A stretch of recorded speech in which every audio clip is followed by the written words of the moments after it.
Olá a todos, sejam bem-vindos a mais uma atividade da disciplina integrada da REP, com os diversos programas de pós-graduação em enfermagem do Brasil. Hoje, o tema de nossa aula será sobre o processo de enfermagem na perspectiva documental, com base na legislação e nos sistemas de classificação. Meu nome é Vinícius Batista Santos, eu sou enfermeiro, professor adjunto da Escola Paulista de Enfermagem da Unifesp, e para o dia de hoje teremos 2 palestrantes e 3 debatedores dos assuntos aqui apresentados. E ao final de cada apresentação, os membros que aqui estão presentes irão responder as perguntas realizadas pelos alunos e demais membros, perguntas essas que foram feitas ou que serão feitas pelo Telegram. Para iniciarmos a nossa apresentação, eu gostaria de convidar a professora doutora Mária de Fátima Lucena, enfermeira, especialista em metodologia do ensino superior pela PUC do Rio Grande do Sul, tem mestrado e doutorado, fez o pós-doc na Universidade de Iowa, com estudos sobre classificação de resultados de enfermagem. Atualmente é professora associada da Escola de Enfermagem da Universidade Federal do Rio Grande do Sul, bolsista de produtividade do CNPq, nível 2, pesquisadora do Grupo de Estudo e Pesquisa em Enfermagem no Cuidado do Adulto e do Idoso, coordena a Comissão de Processo de Enfermagem do Hospital de Clínicas de Porto Alegre, é membro fundadora da nossa REP e membro da Comissão Permanente de Sistematização da Assistência de Enfermagem da ABEM do Rio Grande do Sul. A professora vai ministrar a palestra durante 40 minutos, eu não posso tirar mais tempo da professora Amália, já ia falar 14 minutos, 40 minutos, sobre documentação do processo de enfermagem com base nos sistemas de classificação. Muito obrigado, professora, uma boa palestra, senhora. Boa tarde a todos, então, muito obrigada, Vinícius, pela apresentação, pela coordenação dessa aula, e obrigada a todos também que estão aqui, né, pela audiência. Eu vou, então, compartilhar a minha tela e passar a apresentação. Eu vou ver se eu consigo fazer aqui, senão a Ana Paula vai estar me auxiliando. Então, deixa eu vir aqui no Share Screen. Vamos ver. Tela cheia. Vamos ver se vai deixar eu compartilhar, Ana. Às vezes ele não deixa. Mesma coisa que antes. Ana, você consegue compartilhar? Eu vou pedir para a Ana fazer, porque ele não está deixando. Professora, Ana, então, a senhora não conseguiu compartilhar sua tela agora, igual antes? Share screen. Fui no tela cheia e ele não está deixando de novo. Tá, então eu vou compartilhar para a senhora, tá bom? Pode ficar tranquila. É melhor. Tá. Vou abrir aqui seu PowerPoint, só um minuto. Aconteceu a mesma coisa da primeira tentativa. Bom, para iniciar minha fala, enquanto a Ana vai colocando na tela, eu vou começar trazendo para vocês do lugar de onde eu falo. Como nós estamos numa disciplina de norte a sul do Brasil, né, eu achei importante contextualizar um pouco a minha fala, mostrando para vocês um pouco mais sobre a Escola de Enfermagem e da Universidade Federal do Rio Grande do Sul e o Hospital de Clínicas de Porto Alegre, onde eu atuo, então. Então, nesse próximo slide, vocês vão estar vendo o HCPA, né, que é um hospital de grande porte, vocês podem vê-lo centralizado ali na foto, um prédio grande, né? Hoje nós temos em torno de 950 leitos, são 54 serviços médicos, 16 serviços de enfermagem, mais de 600 enfermeiros e mais de 2.700 técnicos, sendo o maior contingente profissional do hospital. O hospital foi fundado em 1972, já com o processo de enfermagem aplicado cotidianamente, conforme o referencial de Wanda Horta. Depois, nos idos dos anos 90, nós agregamos o referencial de Benedetti e Bubi, que fazia uma associação entre as necessidades humanas básicas, conforme descrito por Horta, e a classificação da NANDA, e mais tarde, nos anos 2000, começamos também a experienciar o uso de NIC, e agora, bem recentemente, também a NOC. Então, nós passamos de um prontuário em papel para um prontuário eletrônico, onde todos os profissionais de saúde acessam. Nessa próxima imagem, agora, vocês vão estar vendo o hospital com um anexo que foi inaugurado ano passado. A inauguração deveria ser o final de 2019, mas ela foi antecipada para final de março, em função da pandemia, tendo sido determinado pelo Ministério da Saúde que o Hospital de Clínica seria uma das referências no Rio Grande do Sul para o atendimento de alta complexidade dos pacientes com Covid-19. Então, foram abertos 105 leitos de terapia intensiva. Bem, no próximo slide, vocês verão, então, um pouquinho, né, da nossa estrutura da comissão do processo de enfermagem, que é uma integração ensino-serviço, ou seja, os professores da URGS também atuam dentro do hospital, não só nessa comissão, mas em todos os serviços de enfermagem. E essa comissão, que é coordenada por mim neste momento, né, trabalha com uma integração de diversos serviços do hospital, sendo muito importante as parcerias, então, com a CGTIC, que é a Coordenadoria de Tecnologia da Informação e Comunicação, né, Qualis, SED, Comissão de Prontuários, todos os serviços de enfermagem e, obviamente, o serviço de qualidade. Pode passar. Nesse slide, então, eu mostro um pouquinho a configuração da nossa comissão, que tem, então, um professor coordenando, né? Então, como eu já disse, atualmente sou eu. Tenho ainda a parceria de outros 4 colegas da escola que nos auxiliam nas atividades, né? Opinando e fazendo pesquisas também na área do processo. Tem 2 enfermeiras full-time trabalhando nessa comissão e mais uma representante de cada serviço, com uma média de 3 horas semanais, para a gente poder fazer o link das demandas. E 2 bolsistas da Escola de Enfermagem, que também nos auxiliam nas atividades administrativas.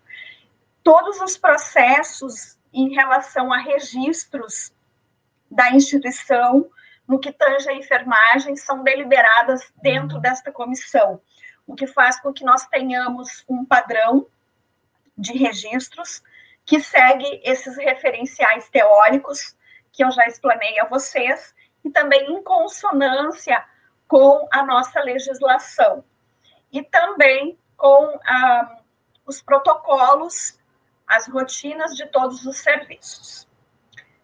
Passa. O próximo. Desde então, da implementação do processo de enfermagem, né, sempre teve dentro do Hospital de Clínicas, muito pela participação dos professores e essa integração em serviço, o desenvolvimento de pesquisa de projetos que foram atualizando esse estado do conhecimento em relação ao processo de enfermagem. Então, uma grande virada, ela se deu no final dos anos 90, em 1998, até os anos 2000, quando dentro do hospital começou a falar em prontuário eletrônico. Naquele momento, a professora Graça Crossetti era a nossa coordenadora de enfermagem, ou diretora de enfermagem, né? E que ela visualizou a importância de ter dentro do prontuário eletrônico também os módulos de desenvolvimento do processo de enfermagem que nós já executávamos de forma física, manual, né, assim como todos os profissionais de saúde, em um prontuário único, mas também passar todas as etapas, então, para a informatização. Então, nesse artigo, publicado em 2002, pela professora Graça e algumas colegas enfermeiras do hospital, ela, então, descreve o uso do computador como uma ferramenta para a implementação do processo de enfermagem. Quando a gente fala aqui da implementação do processo de enfermagem, a gente tem que compreender que nós estamos falando do registro das etapas do processo de enfermagem, não apenas do processo de raciocínio em si ou de aplicação do cuidado, mas da documentação e de como ela pode ser feita, tanto em meio físico quanto em meio eletrônico. Então, nesse momento, a professora Graça, ela incorporou, né, o processo de enfermagem nesse sistema corporativo, aonde toda a gestão do Hospital de Clínicas ela passou a ser informatizada, né? Nesse momento, então, se entendeu que era preciso também contemplar a etapa de diagnósticos de enfermagem, que nós tínhamos ainda, a classificação da NANDA nem era ainda traduzida para o português, assim como também não era traduzido nem NIC e nem NOC. Então, os nossos estudos, já com um grupo de trabalho, né, foram intensos junto aos enfermeiros para que a gente tivesse a compreensão do que significaria trazer para a documentação do processo de enfermagem a etapa de diagnóstico. Próximo. Um segundo artigo, também da professora Graça e uma colega do hospital, né, foi o que elas chamaram de uso de uma classificação na prática e no ensino de enfermagem como uma experiência brasileira. Então, nesse segundo artigo, elas descrevem, então, né, esse modelo, vou colocar entre aspas, de classificação informatizada utilizado no Hospital de Clínicas. O que elas chamaram de modelo de classificação, na verdade, foi justamente a associação de um suporte teórico, que foi da Wanda Horta, que já era utilizado no hospital, baseado no tripé das necessidades humanas básicas, psicobiológicas, psicossociais e psicoespirituais, atrelado aos diagnósticos de enfermagem da NANDA. E quem primeiro descreveu isso na literatura no Brasil foi um manual escrito pelas professoras da UFSC, que foi Benedete e Bubi, né, duas professoras. Quando elas fizeram essa associação de Horta com NANDA, né, clareou-se para nós do Hospital de Clínicas um novo modelo capaz de respeitar a nossa história enquanto uso do referencial de Horta e das necessidades, com o acréscimo da etapa de diagnósticos de enfermagem da NANDA. Então, nós nunca utilizamos, dentro da nossa árvore de raciocínio, os domínios da NANDA, mas nós sempre utilizamos os diagnósticos da NANDA em cada uma dos três grandes grupos de necessidades de Horta. Então, no próximo slide, vocês vão poder ver, então, o que eu chamo de árvore de raciocínio dentro do HCPA, né, onde a nossa base, a nossa raiz é Wanda Horta.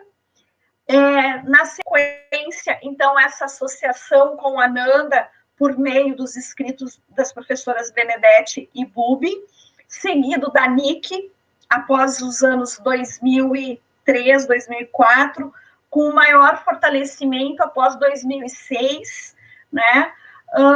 Também num período em que eu concluí o meu doutorado, orientado pela professora Alba, aonde eu fiz justamente um mapeamento das intervenções utilizadas dentro do HCPA e neste sistema informatizado, com a classificação NIC, demonstrando que 97% das vezes em que os enfermeiros do Hospital de Clínicas prescreviam, eles estavam utilizando uma linguagem padrão semelhante à NIC. E a NOC, que tem sido um foco de nossas pesquisas, né, especialmente também da professora Miriam, né, trazendo, então, a NOC para uso dentro do hospital por meio desses estudos e com uma seleção prévia de resultados e indicadores para que a gente possa pensar na sua informatização. Próximo.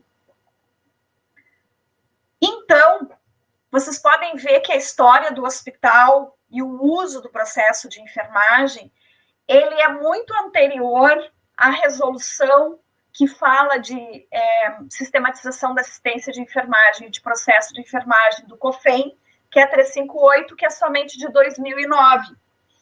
Mas as nossas leis de exercício profissional, elas sempre trouxeram, desde a década de 80, a necessidade de ter um referencial e de ter etapas para o desenvolvimento do cuidado de enfermagem.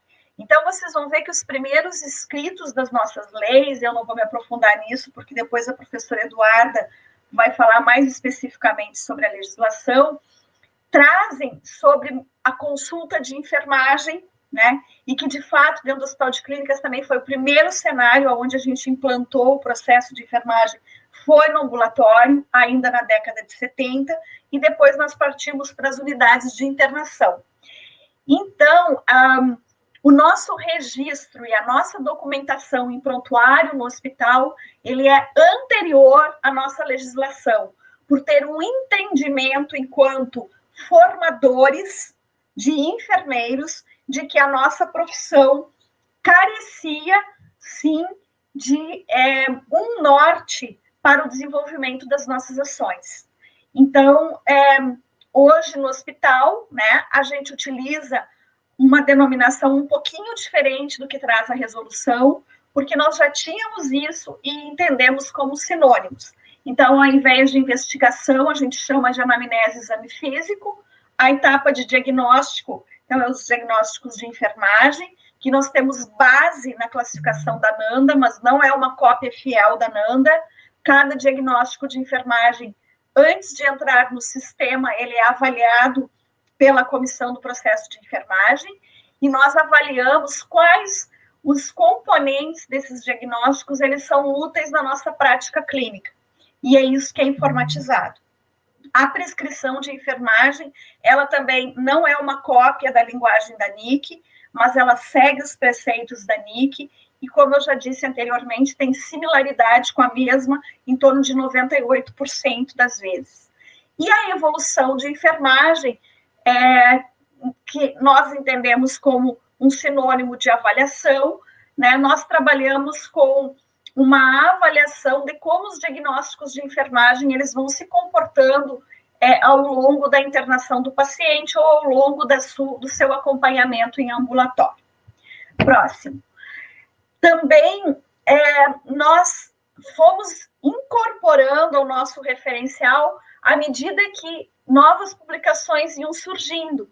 Então, mais recentemente, a gente tem esse guia de recomendações sobre os registros de enfermagem do nosso Conselho Federal de Enfermagem, que nós verificamos que estamos de acordo, e também nós fomos acreditados pela JCI, né, recentemente, de onde também nós extraímos alguns padrões de qualidade assistencial e que aprimoram a segurança do paciente também em consonância com as metas internacionais da OMS.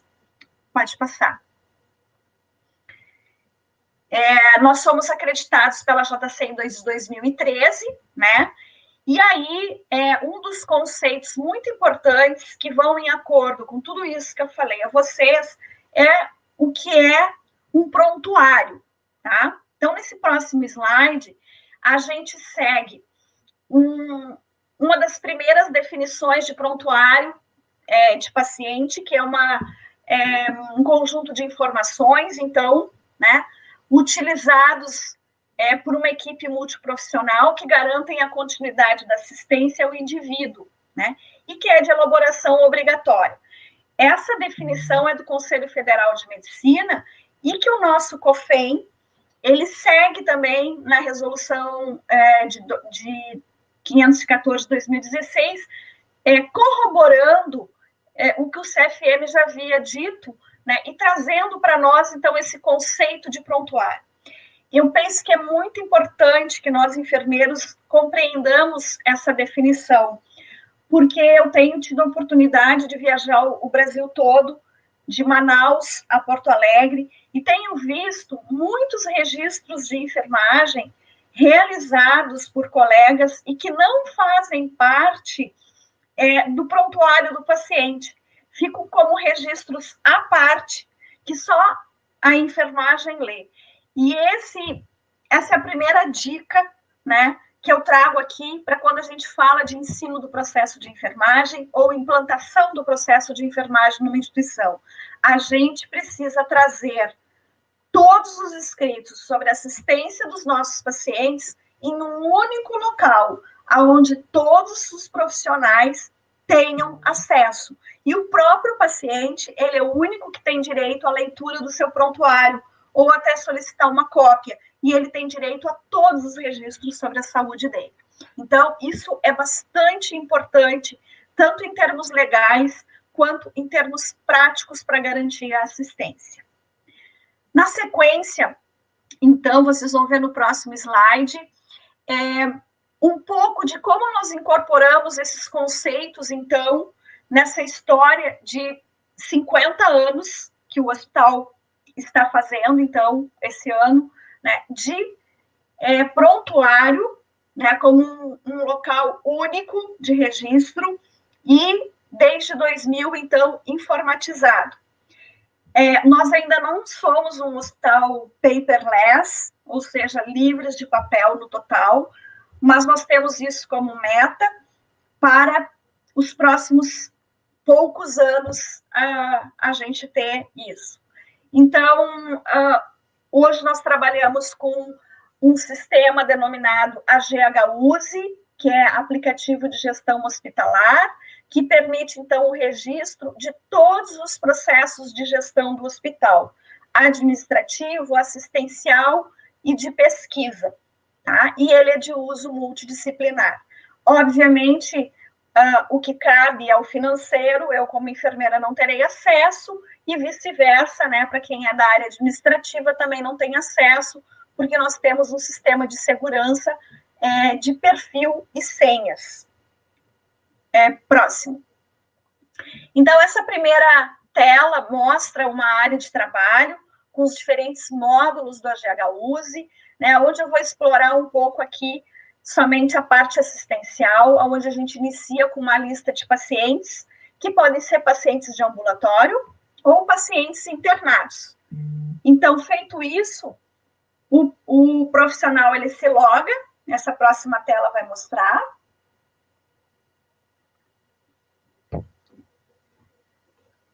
Então, quando a gente começa a primeira etapa do processo de enfermagem. E aí, vocês estão estranhando que eu estou mostrando aqui um folder, não é? E esse folder, nós ainda utilizamos para capacitar as pessoas. Hoje nós entregamos para novos colaboradores ou para estudantes folders que trazem roteiros de registros de anamnese, por exemplo, que é a primeira etapa do processo de enfermagem, mostrando como é feita uma boa coleta de dados, né? Porque eu não terei um bom registro se eu não tiver uma boa coleta de dados. É fundamental, então, essa avaliação inicial, também para que eu tenha uma base sólida para realizar o diagnóstico de enfermagem e identificar no paciente quais as necessidades humanas afetadas e, portanto, quais as necessidades de cuidado. Essa primeira etapa, ela é de responsabilidade, então, do enfermeiro. Passa. Aqui nós temos, então, esse folder aberto. Vocês podem verificar que as etapas de coleta de dados do exame, da anamnese, exame físico, ele inicia, então, na identificação do paciente, seguido, né, de um histórico de doenças passadas, indo, então, para as necessidades psicobiológicas. Então, abrindo as necessidades psicobiológicas, vou iniciar pelas neurológicas, órgãos do sentido, oxigenação, regulação térmica, eliminação, né, cutâneo, mucosa, cuidado corporal, sono, repouso, sexualidade, e depois as necessidades psicossociais e depois as psicoespirituais. No hospital, a anamnese ela deve ser realizada nas primeiras 24 horas de internação, não ultrapassando esse período, porque isso é um padrão JCI, tá? Nós temos outros pequenos folders que auxiliam o enfermeiro, então, nessa avaliação inicial, né, com pequenos grifos, né, que vão direcionar essa coleta de dados. Ele pode carregar esse material no bolso, enquanto ele é um iniciante, mas depois, obviamente, ele não vai mais precisar desse roteiro, e também porque tudo isso que está no folder está informatizado, tá? Mas nós utilizamos para as capacitações, conforme eu já disse. Passa. Aqui a tela, então, aonde vocês visualizam, né, tudo que eu falei informatizado. Nós temos, vocês podem ver na horizontal, né, diagnóstico, anamnese, evolução, prescrição e assim por diante, assim como na coluna à direita, quando a gente clica aí, nós podemos executar as funções, então, de fazer a anamnese, ou de prescrever, ou de realizar o diagnóstico. Tudo que está escrito no prontuário, ele é visualizado por todos os profissionais de saúde. Próximo. Aqui eu trago uma tela que mostra, então, para vocês como estão as necessidades humanas básicas dentro do sistema. Então, bem à esquerda, vocês têm pequenas siglas, né, que ao clicar ali, o enfermeiro ele consegue abrir um informativo que diz o que é cada uma daquelas siglas, mas aqui, né, para vocês compreenderem, nada mais é do que justamente o leque de necessidades humanas básicas de horta, né? Então, abrindo a nossa árvore de raciocínio. Então, o sistema, ele não é um conjunto de cliques. O enfermeiro, ele precisa saber fazer o processo de enfermagem para utilizar a ferramenta. Nós temos também dispositivos de campos obrigatórios, onde tem esses asteriscos em vermelho, que precisam necessariamente ser preenchidos antes do enfermeiro passar para outras informações, tá? Próximo. Na sequência, a outra etapa é a de diagnóstico de enfermagem. Então, uma vez feita a coleta de dados, preenchido todos os 3 níveis de necessidades, o enfermeiro ele pode realizar o diagnóstico e, na sequência, ele vai fazer a prescrição de enfermagem. Vocês podem visualizar na tela que, ao clicar em diagnóstico, na horizontal, eu consigo visualizar os diagnósticos do paciente. Não só os de enfermagem, mas os diagnósticos médicos também. Então, nós temos ali um primeiro diagnóstico, né, que é um diagnóstico médico. E, na sequência, vocês podem ver pela tela que são diagnósticos de enfermagem, certo? No slide está um pouquinho pequenininho, mas se vocês quiserem ver melhor, é só vocês maximizarem as telas de vocês, que vocês vão conseguir ler perfeitamente, tá? Tanto o diagnóstico médico quanto os de enfermagem. Eu também estou trazendo aqui nas telas o nosso ambiente de treinamento, tá? Por questões éticas, e que nós também temos isso disponibilizado no hospital para poder capacitar estudantes, residentes e também novos colaboradores. Ao clicar à direita, então, conforme a elipse vermelha, é a ação, então, o enfermeiro ele vai estar realizando um diagnóstico de enfermagem. Na próxima tela, vocês, então, vão ver que, clicando ali, né, o enfermeiro, ele vai primeiro ter que selecionar se esse diagnóstico ele faz parte de uma necessidade afetada na área psicobiológica, ou na área psicossocial, ou na área psicoespiritual. Clicando, por exemplo, aqui na psicobiológica, ele também vai ter que escolher qual é o subgrupo descrito por horta que está afetado. Aqui, então, no exemplo, ele clicou em oxigenação. Quando ele faz isso, abrem-se todos os diagnósticos da NANDA da área respiratória. E, de acordo com a avaliação dele, ele escolhe, então, um diagnóstico. No caso aqui, padrão respiratório ineficaz. A partir disso, ele vai realizar a prescrição de enfermagem também pelo sistema. Próximo.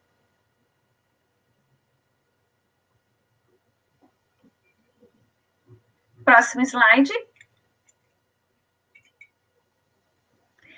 Então, aqui vocês veem uma foto das enfermeiras prescrevendo, né? Abre-se, então, quando ele clicar em prescrição, né, uma série de diagnósticos ligados àquele diagnóstico e ele vai selecionar quais, dentre os cuidados que estão no sistema para o diagnóstico padrão respiratório ineficaz, aqueles que ele pensa ser importante para que o paciente seja bem assistido.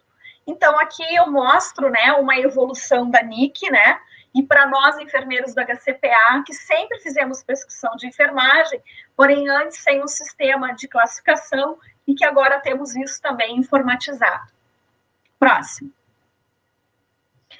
A quarta etapa, então, é a implementação do cuidado, e onde entram, então, a participação dos técnicos de enfermagem, que também visualizam o prontuário do paciente assistido e que também fazem as suas anotações de enfermagem, que é diferente de evolução de enfermagem.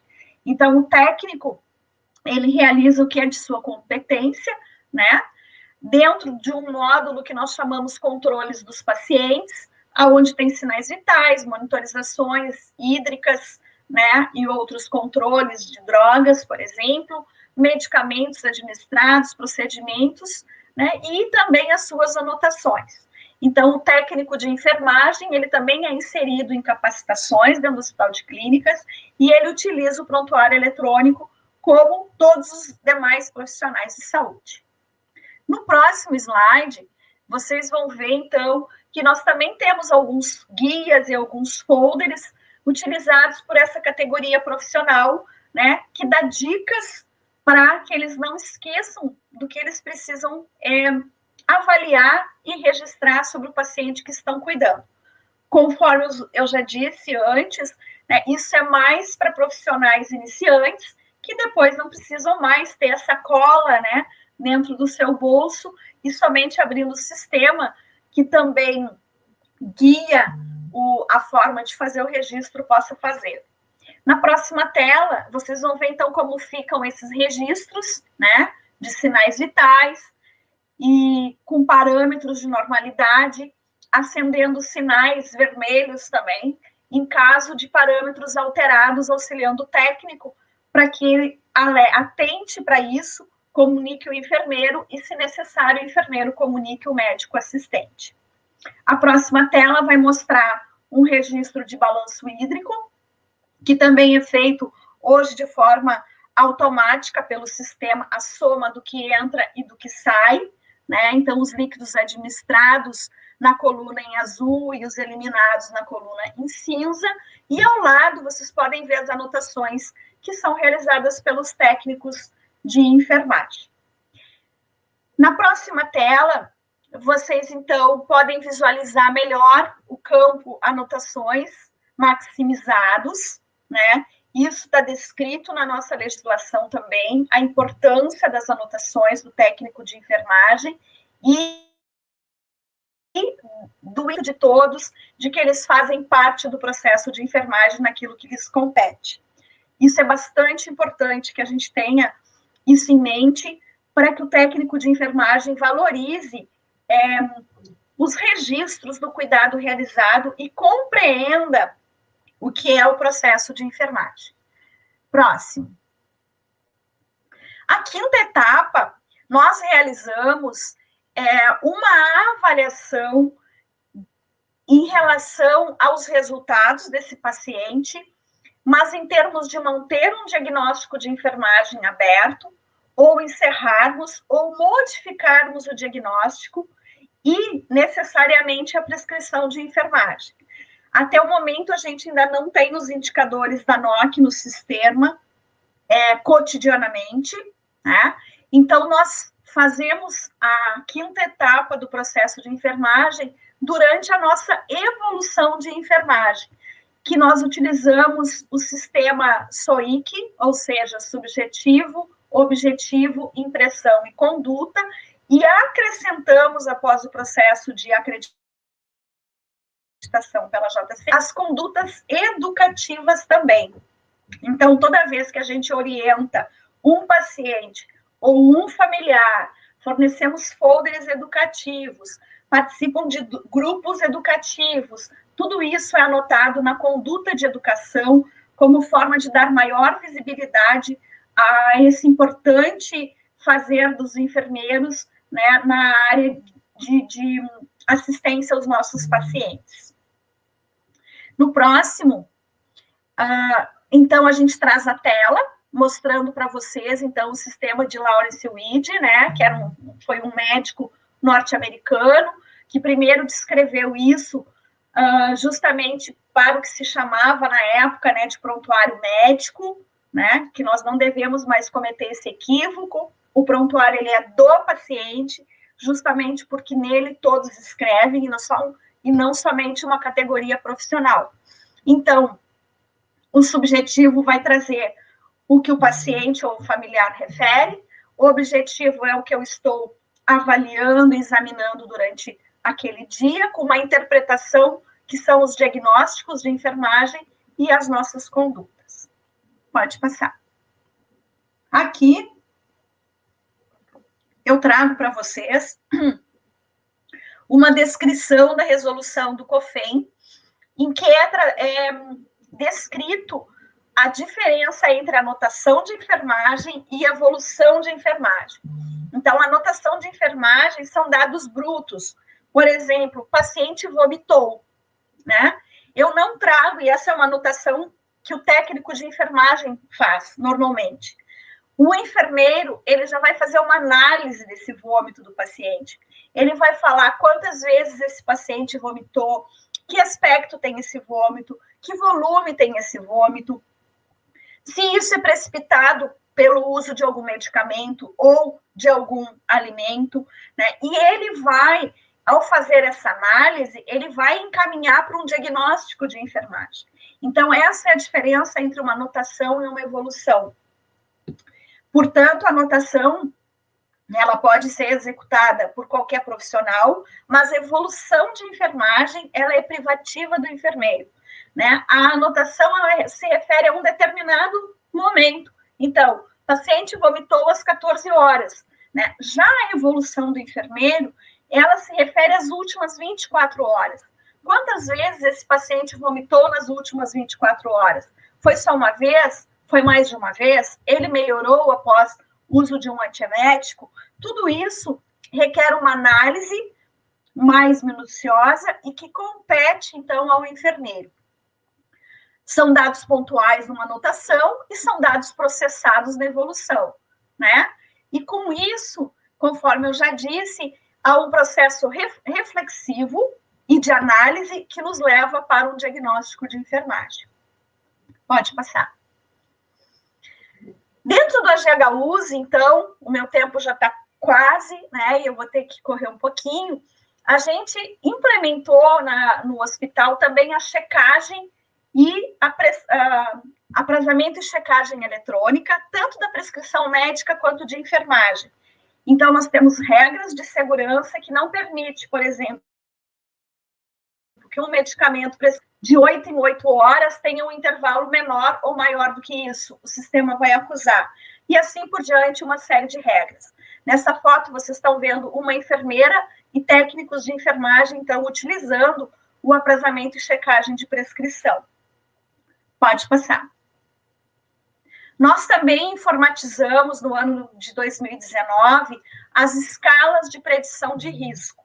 Nós temos hoje 12 escalas assistenciais preditoras de risco, que vocês podem ver à esquerda, informatizadas e com dados associados ao processo de enfermagem. O que eu quero dizer com isso? Quando o enfermeiro está fazendo anamnese, por exemplo, e ele avalia o sistema cutâneo do paciente, né, já abre para ele realizar a escala de Braden, que é uma escala preditora de lesão por pressão, e esse score já fica registrado em prontuário desde a anamnese. Temos ainda 3 escalas gerenciais que mensuram carga de trabalho, como NAS, PERROCA e DIN. Pode passar. Aqui um exemplo, então, de como aplicar uma escala. Então, por exemplo, a escala de Braden foi aplicada, o score final foi 12, que representa um alto risco, e nesse momento o sistema também abre uma pergunta para o enfermeiro que fez a escala. Deseja abrir o diagnóstico risco de lesão por pressão?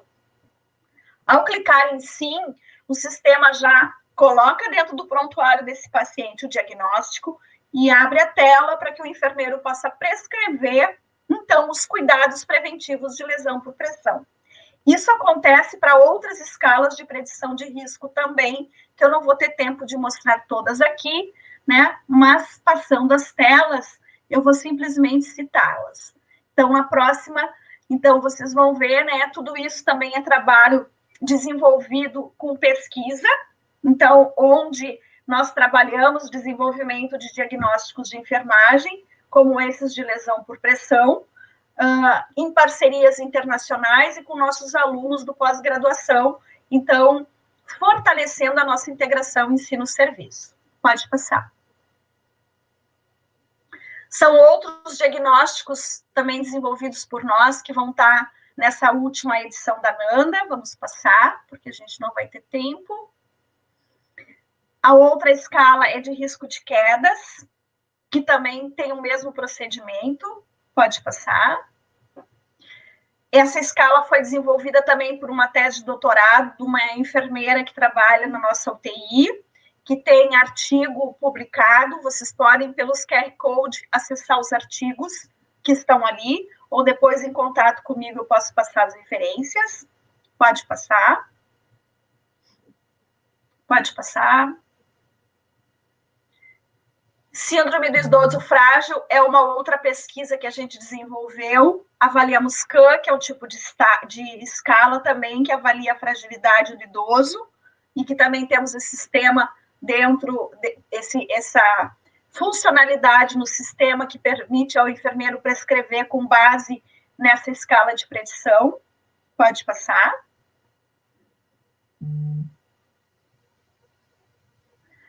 E nós estamos informatizando a NOC, tá? Que é uma notícia que eu estou dando assim em primeira mão para vocês, que é um projeto que nós temos estudado feridas desde 2012, mais ou menos, 2013, com tese de doutorado, com mestrado, com uso de laser também, e nós estamos informatizando a NOC para avaliação desses pacientes, inicialmente, que estão recebendo laser terapia dentro do Hospital de Clínicas, tanto na internação quanto no ambulatório, e a avaliação dos resultados, nós estamos utilizando a NOC.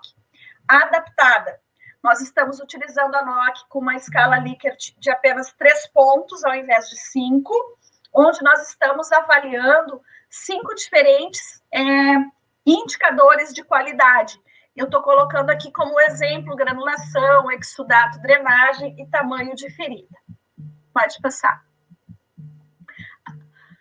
Todos esses scores, então, eles também migram para a evolução do paciente diariamente, de forma que o enfermeiro consegue avaliar esse risco, tá? E facilita também a passagem de plantão, migrando para um que nós chamamos, um framework que nós chamamos de caderninho de passagem de plantão. Pode passar. Pode passar, Ana. O nosso último estudo, ele trabalhou sobre fuga de pacientes, né, que estão descritos tanto pela Nanda, nesse livro que ainda está por ser traduzido, quanto em um Pronanda, que deverá sair no próximo ano. E nós também temos ícones que indicam pacientes em risco de fuga, a partir da sua avaliação, com um ícone que fica em painel eletrônico, facilitando o cuidado desses pacientes. Pode passar. Pode passar. Ó, o bonequinho tentando fugir, né? É assim que a gente visualiza no painel eletrônico. Pode passar. Em tempos de Covid, nós tivemos que fazer algumas adaptações no nosso sistema, que eu não vou falar aqui, mas só para dizer para vocês que o nosso sistema permite customizações, né? E nós as fizemos durante a pandemia, só para deixar pontuado. Pode passar. Pode passar. Então, aqui a gente tem uma foto dos nossos pacientes de altíssima complexidade, pronado em uso de ECMO, né? Esse, assim como outras UTIs, né? Em que a gente adaptou o diagnóstico de síndrome para ser utilizado e facilitar a prescrição de enfermagem. Pode passar. Pode passar.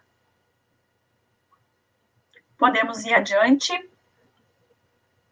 Temos também qualidade gerencial por indicadores de qualidade, vindos do prontuário eletrônico, conforme o processo de enfermagem. Então, nós temos um dos indicadores, que é o risco de sangramento, que tem base no diagnóstico de enfermagem, com um artigo publicado também com QR Code. Pode passar.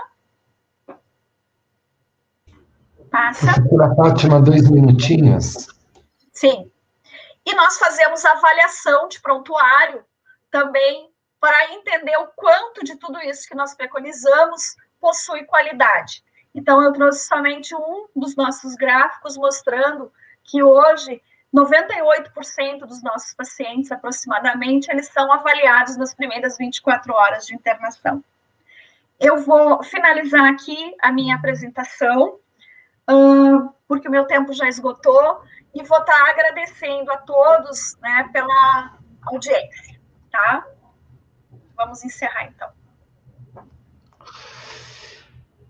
Eu agradeço a excelente apresentação da professora Fátima e a apresentação de todo o sistema eletrônico, que, para quem estuda o processo de enfermagem, quando a gente olha, fica com os olhos brilhando. Eu gostaria de convidar agora a professora Márcia Cubas, enfermeira, doutora em enfermagem, docente do programa de pós-graduação em tecnologia em saúde e do curso de enfermagem da PUC do Paraná. Ela é pesquisadora produtividade em pesquisa CNPq2 e é vice-presidente nacional da BEM e também membro fundadora da nossa REP. A professora Márcia Cubas tem uma pergunta que a gente vai discutir nesses 10 minutos que nos falta sobre o sistema eletrônico. Então, eu passo a palavra à professora Márcia Cubas. Muito obrigado pela presença. E, mais uma vez, professora Fátima, é sempre muito bom te ouvir. Obrigada. Obrigada, Vinícius, pela passada de bola aí, né, da conversa. Fátima, é sempre bom te escutar, né, eu vejo que cada vez que eu lhe escuto, eu consigo identificar uma coisa que eu não tinha identificado em outras falas, mas as novidades que você vem trazer. Eu considero o HCPA um local... É realmente uma ilha, né, dentro desse mar todo que a gente tem aí das dificuldades, né, e entendo também que vocês provam que é possível, basta ter compromisso coletivo, né, então parte por aí. Bom, Fátima, eu queria perguntar para você uma coisa que tem uma relação muito grande com o programa de pós-graduação do qual eu sou oriunda, né, então nós trabalhamos com a interface da tecnologia de informação, né, e o processo de enfermagem, e eu gostaria de saber como é que vocês estabeleceram esta conversa entre o sistema de informação geral, porque existe um prontuário geral, que normalmente ele é feito sem a especificidade da enfermagem, né, esse prontuário ele tem outras estruturas teórico-organizacionais. Como que vocês fizeram essa conversa entre esse sistema e o saber da enfermagem, de modo que a gente não seja um pedaço do sistema, né? Sem uma correlação lógica com os outros. Ou, por outro lado, uma situação que é mais danosa ainda, no meu entendimento, que é a gente se adaptar nossa estrutura e forma de pensar, para a gente poder entrar no sistema e isto retirar nossa identidade. Então, eu gostaria que você conversasse um pouquinho como é que foi essa conversa. Márcia, conforme você colocou, né, talvez por nós sermos uma ilha, né, o nosso desenvolvimento do processo de enfermagem, ele começa com o hospital. Acho que essa é a principal diferencial. O hospital abriu as portas com o processo de enfermagem, o hospital abriu as portas com a integração ensino-serviço. Já respondendo uma pergunta da professora Alba, eu acho que isso interfere demais. É fundamental a integração ensino-serviço. Se não houver isso, se nós, professores, não assumirmos na prática esse papel de fazer essa integração. Eu acho muito difícil que a gente transgrida essas dificuldades que a gente tem em relação à compreensão do que é o processo de enfermagem e a documentação do mesmo. Mas voltando para a sua pergunta, da mesma forma, quando se começou a falar em prontuário, aliás, em informatizar a gestão do HCPA, né? Nesse mesmo momento, a nossa gestora, que na época era a professora Graça Crossetti, né? Ela também já tomou assento e disse: a enfermagem vai fazer parte desse processo, né? A enfermagem está junto, né? E então, desde então, todos os modos eles foram sendo concebidos como um negócio, como nós chamamos no hospital. E tudo é produzido dentro do hospital. Nós não compramos softwares prontos. O sistema, ele é nosso e ele é produzido dentro da HCPA com a nossa opinião. Então, o módulo escalas preditoras de risco que nós desenvolvemos agora, o mais recente, né? Quem desenvolveu o módulo, né, a forma como nós queríamos o módulo, foram as enfermeiras do HCPA, né, comigo, obviamente, assessoradas pela TI e pelos outros líderes de equipes, né, opinando, o grupo da pele, opinando como é que ia ser a Braden, o grupo da quedas, opinando em qual escala, e assim por diante. Então, todo o AGH-USE, ele tem foco no paciente, ele não tem foco comercial, ele é um sistema produzido por nós para uso em hospitais. E a boa notícia que eu tenho é que o AGH-USE, ele é um software livre, público, produzido com dinheiro público.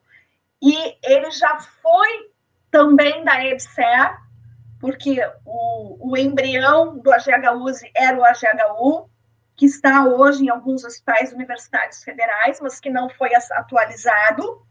Mas, mais do que isso, no momento da implantação, eu percebi que muitas das equipes não haviam sido suficientemente sensibilizadas para o uso, né?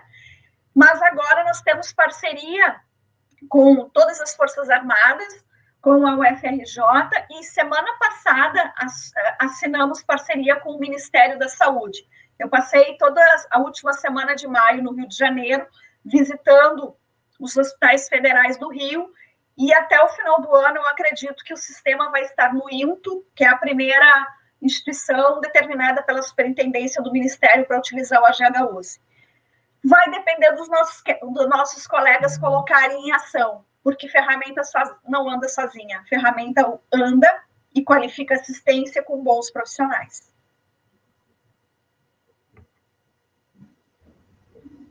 Muito obrigado, professora Fátima, professora Márcia.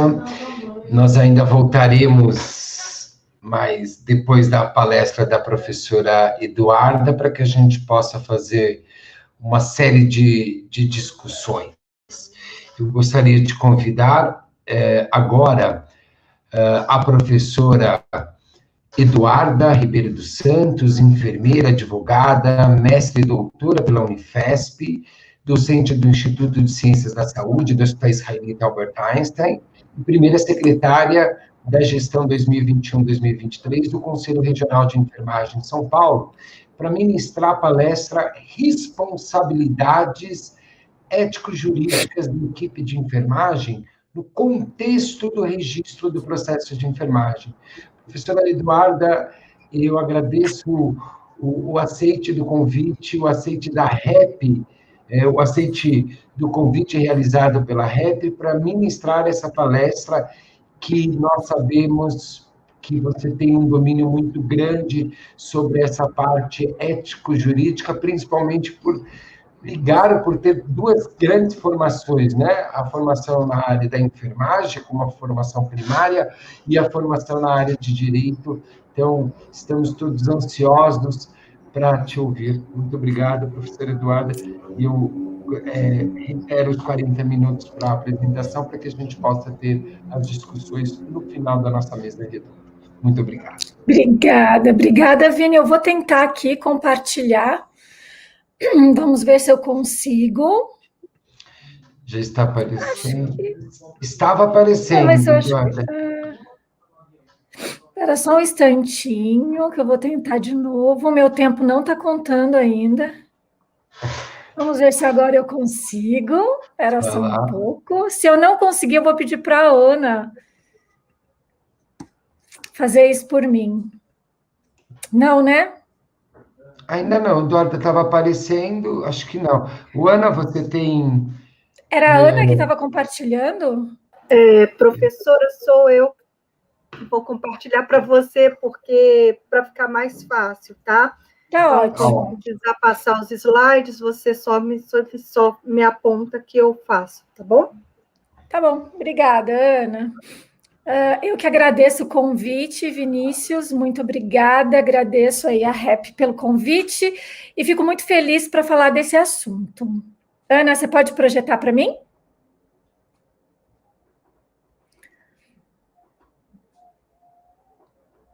Muito bem. Depois da linda fala da Fátima, que eu fico muito, né, da Amália Fátima Lucena, que eu fico muito feliz, né, de ver como que a enfermagem tem trabalhado o processo de enfermagem lá e o registro do processo de enfermagem, eu não tenho tantas boas notícias assim, até porque eu venho aqui para mostrar o quão isso é importante do ponto de vista ético, do ponto de vista jurídico e do ponto de vista legal. Pode passar o próximo. Muito bem, eu sempre pergunto isso, né, nas minhas palestras. Tem como prestar assistência sem responsabilidade? Eu sempre ouço em uníssono. Não, as pessoas me respondem não. E aí eu tenho que dizer para elas que essa responsabilidade que a gente está tratando aqui, tanto ética quanto jurídica, não é a responsabilidade que a gente tem no senso comum, não é a responsabilidade moral. Ele é tão responsável, sempre estuda antes da aula. Não é sobre isso que a gente está falando. A gente está falando sobre responsabilidade jurídica. E a responsabilidade jurídica, ela sempre vai aparecer quando algo dá errado. A responsabilidade ética vai aparecer quando algo dá errado. Então, quando eu pergunto se tem como prestar assistência sem responsabilidade, a resposta tem que ser sim. E por que a resposta tem que ser sim? Porque nada deu errado. Eu fiz tudo o que eu deveria fazer, como eu deveria fazer. Então, quando a gente vai ver no próximo slide, eu deixo isso muito claro, eu quero dizer que responsabilidade significa responsabilidade legal. Então, não é a responsabilidade moral do senso comum, é a responsabilidade legal, ou seja, ela surge quando você tem que responder por algo que você não tenha feito de acordo, por algo que você tenha feito de errado. Então, isso é muito importante, a gente tem isso em mente. Aí eu trago no próximo o nosso entendimento, que aí todo mundo geralmente me pergunta, né? Pode passar o próximo, Ana. Geralmente todo mundo me pergunta, quando olha esse slide, 2 grandes ramos do direito. Duda, o que é que você vai falar sobre direito? Eu queria dizer que se vocês ainda não perceberam, né, como a grande parte dos profissionais de enfermagem não perceberam, o paciente é um cliente, ele é um credor, e a relação dele com a instituição de saúde, ou que seja a relação dele com o profissional de saúde liberal, ou um enfermeiro, né, que trabalha de forma autônoma, ela é uma relação que é protegida pelo Código de Defesa do Consumidor. Então, isso é inegável. Então, se você não pensava nisso até então, você vai ter que parar para pensar nisso a partir de agora. O que rege a relação paciente-instituição é o direito, ele está protegido pelo Código de Defesa do Consumidor. E aí a gente tem 2 grandes ramos do direito, que é o patrimonial e o não patrimonial. A gente não está incluso no não patrimonial, que cuida da vida humana, da liberdade. Mas a gente não está no não patrimonial porque é enfermagem por amor. Não. A enfermagem é um ofício, é uma profissão, a prestação de serviço do hospital, ainda que seja Santa Casa de Misericórdia, é um negócio. Então, a gente está dentro do direito patrimonial. E dentro desse direito patrimonial, que se subdivide, a gente está dentro do direito das obrigações, né, que a gente chama de direitos obrigacionais, que são de pessoas ou de crédito. E nesse direito das obrigações existe o ponto obrigação. E o que é uma obrigação? É um vínculo jurídico que confere ao credor, Quem é o credor? O cliente, o paciente. O direito de exigir do devedor. Quem é o devedor? A instituição de saúde, o profissional, o cumprimento de determinada prestação. Então, o paciente, o cliente é credor. A instituição e o profissional é devedor. E ele tem para com o paciente uma obrigação. Pode passar? E qual é o dever jurídico originário do profissional de saúde? Qual é a obrigação do profissional de saúde? Olha que eu usei. Qual é o dever jurídico originário do profissional de saúde? Qual é o dever que você tem frente ao paciente? Prestar assistência livre de prejuízos e danos. Então, não importa se foi por amor, se foi por carinho, não importa. Para o paciente não importa. E por que eu estou batendo nessa tecla? Porque não é esse discurso que vai fazer com que nós tenhamos menor responsabilidade frente à atividade que nós prestamos. Então, é prestar uma assistência livre de danos e prejuízos. Eu vou dar exemplo, pode passar. Por exemplo, eu tenho um compromisso de prestar os serviços profissionais a uma outra pessoa. Eu assumi uma obrigação. Não importa se autonomamente, não importa como preposto ou como empregado de um hospital ou de uma clínica, que é, na verdade, uma pessoa jurídica. Eu tenho um dever jurídico originário, assistência livre de prejuízos, assistência livre de danos. E se eu não cumprir? E geralmente eu não cumpro por 2 motivos. Ou porque eu deixo de fazer algo, ou porque eu faço mal alguma coisa. Duda, mas aqui a gente está falando sobre registro. Óbvio, quando você não registra adequadamente, quando você suprime registro, quando você adultera registro, quando você rascunha registro, você prestou mal um serviço, então você viola o dever jurídico originário do paciente. E quando a gente fala de anotação, é ter a anotação clara, suficiente, com linguagem clara, ou seja, eu violei.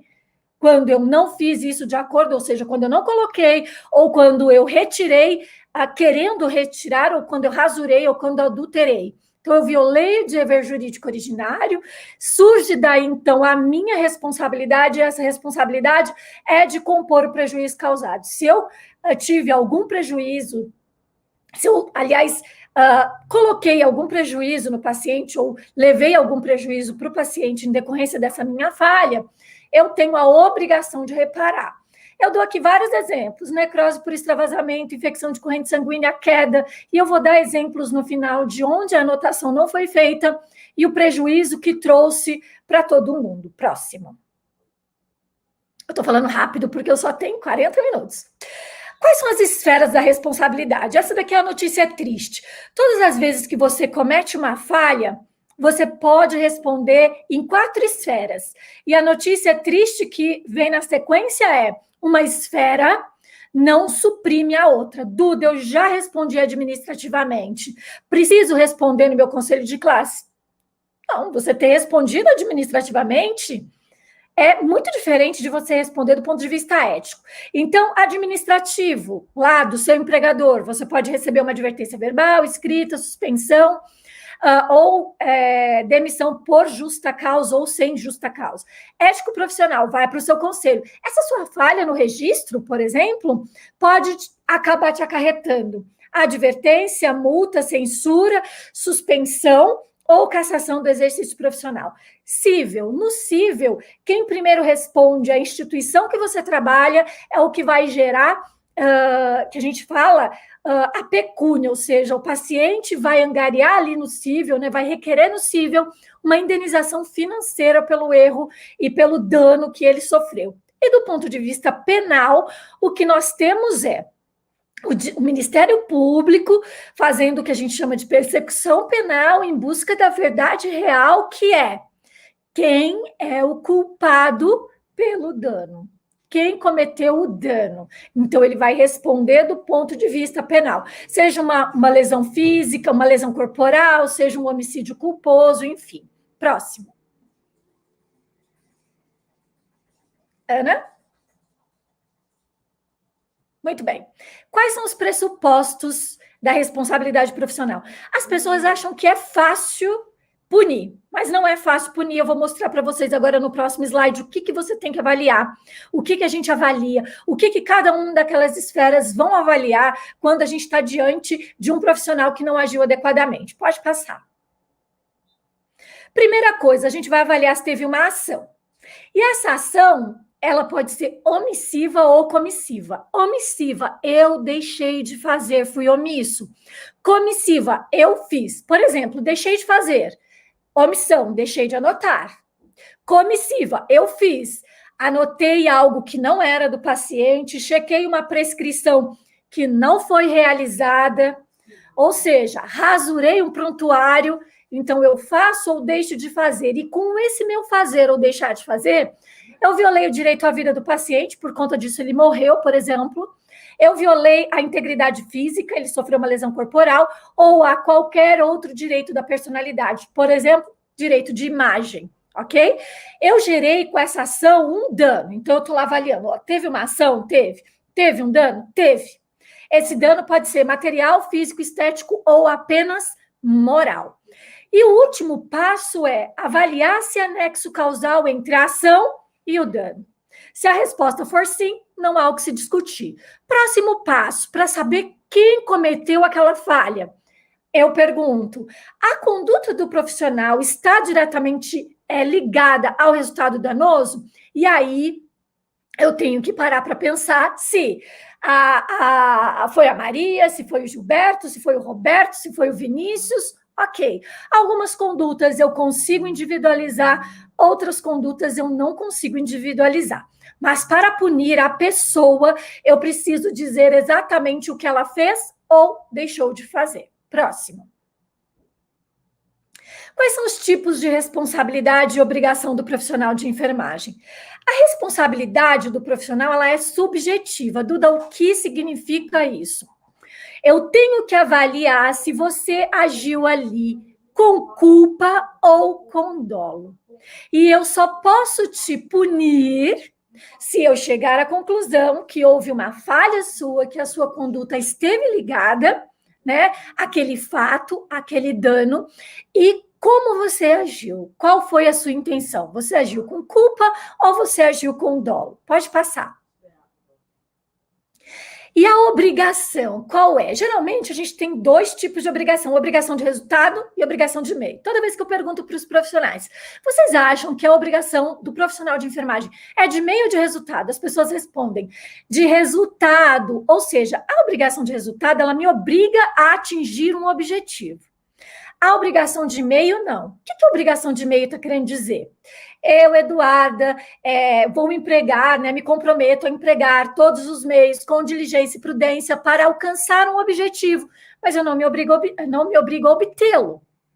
A obrigação de resultado seria, eu estou obrigada a obter aquele resultado, e não é esse a nossa obrigação. Por exemplo, eu vou puncionar uma veia, eu não tenho obrigação de conseguir a punção, eu tenho a obrigação de escolher o acesso certo, ou a veia certa, o catéter certo, de número certo, fazer a técnica certa, fazer a oclusão daquela punção certa, correta.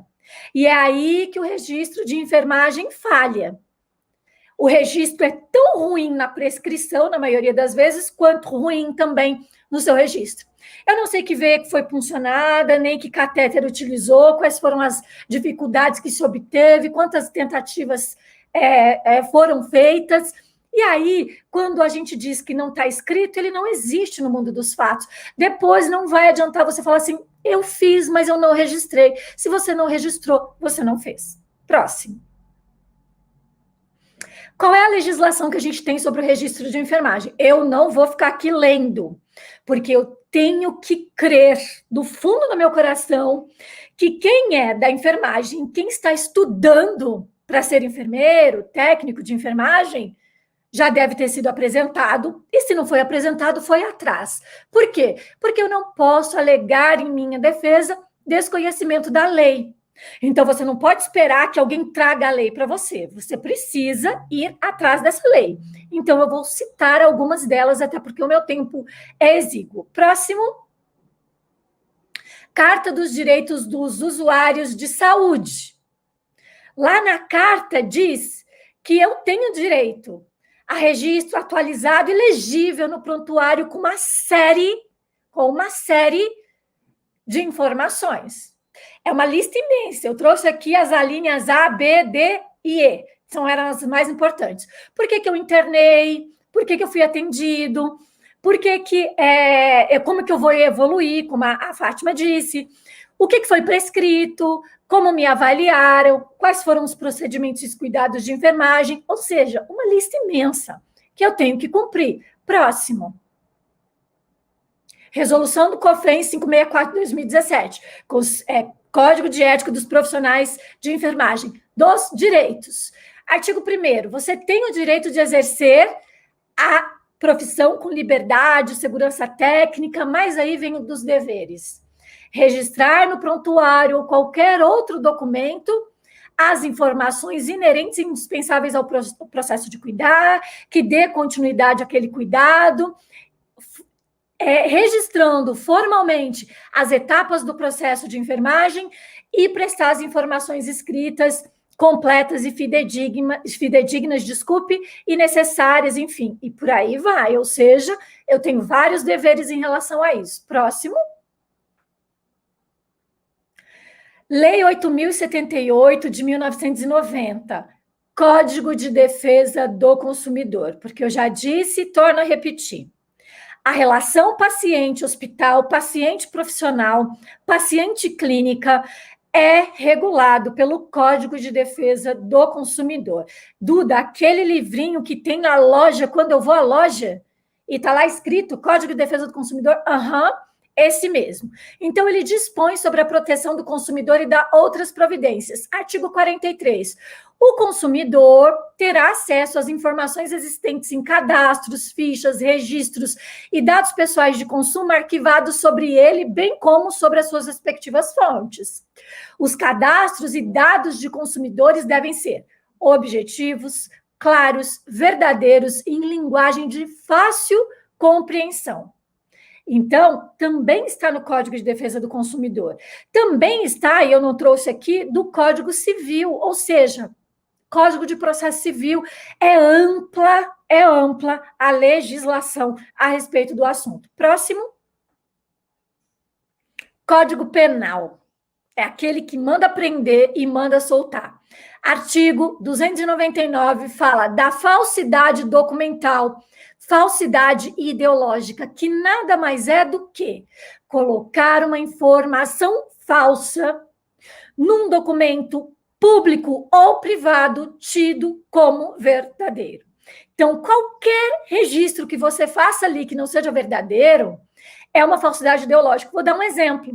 Eu copio e colo todos os dias a prescrição, a evolução, e os dados que estão lá não são mais fidedignos àquilo que o paciente tem. Então, artigo 299, omitir em documento público ou particular declaração que dele devia constar, ou nele inserir ou fazer inserir declaração falsa ou diversa da que devia ser escrito, com o fim de prejudicar direito, criar obrigação ou alterar a verdade sobre fato juridicamente relevante. Então, está lá escrito Código Penal. Então, quando a gente fala de Código Civil, de Código de Ética, parece que não assusta muito, mas o Código Penal é claro. Próximo.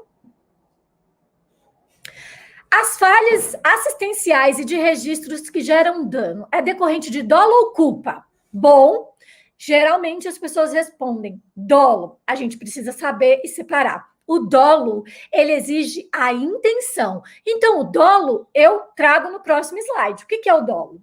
Pode passar o próximo. Dolo é isso.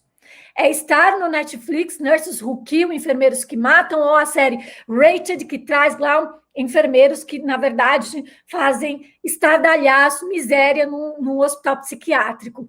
Não é dessa gente que a gente está falando. Não são dessas pessoas que a gente está falando. As pessoas que fazem aquilo porque querem, porque desejam fazer aquilo. Ou seja, ela faz intencionalmente.